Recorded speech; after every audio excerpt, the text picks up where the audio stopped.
bedtime story.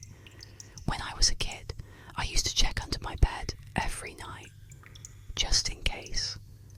I'd kneel down, pull the blanket up, and peek underneath before turning out the light. I never saw anything, but it made me feel safe, protected. Like I had control. I stopped doing it when I got older. You grow up, you stop believing in monsters.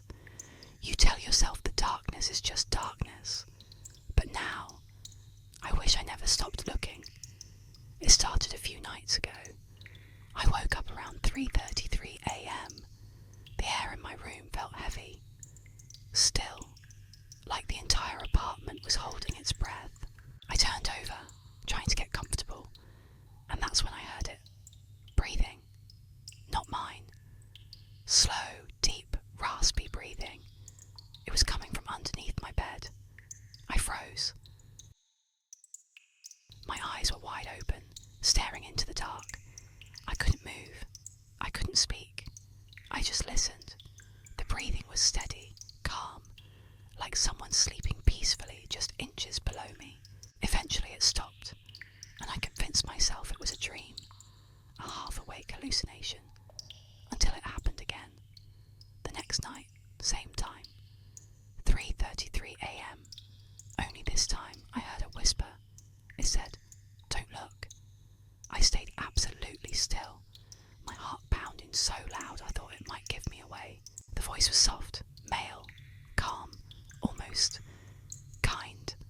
The next morning, I searched under the bed. Nothing. No dust, no strange marks, just an empty floor. I tried to shake it off. Maybe I was sleep deprived. Maybe I was imagining things.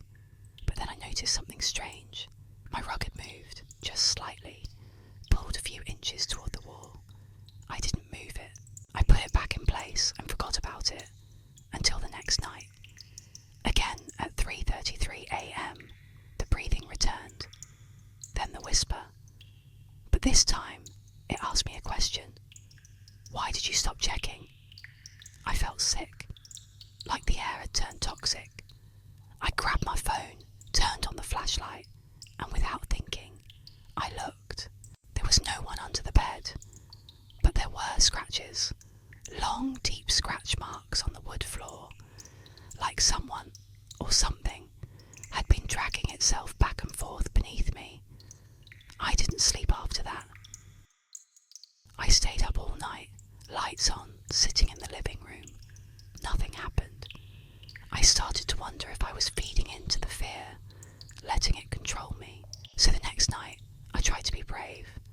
I went to bed early, left a small lamp on, took deep breaths, closed my eyes, and I woke up again at 3:33 a.m.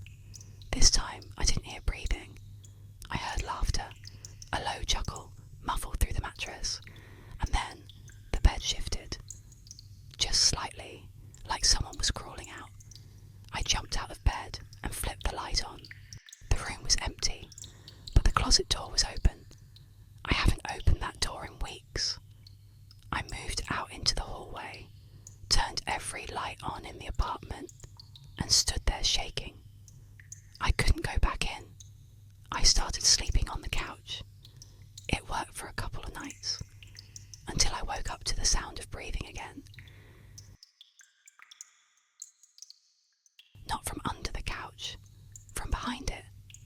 That's when I knew, whatever this is, it's not tied to the bed, it's tied to me. I asked my mum if anything weird ever happened when I was a kid. She paused, then said, "You used to scream in your sleep. Every night at 3:33, you'd say he was under the bed." I asked if I described him. She said you never said what he looked like, just that he was me, but not me. That night, I dreamed of my childhood bedroom. I was small again, hiding under the covers, and someone was climbing up from under the bed. It looked like my dad, but his eyes were pitch black, and he whispered, "You should have never stopped looking." I woke up in bed. I hadn't slept in that room in a week. I don't know how I got there, and the clock said 3:33. The scratches on the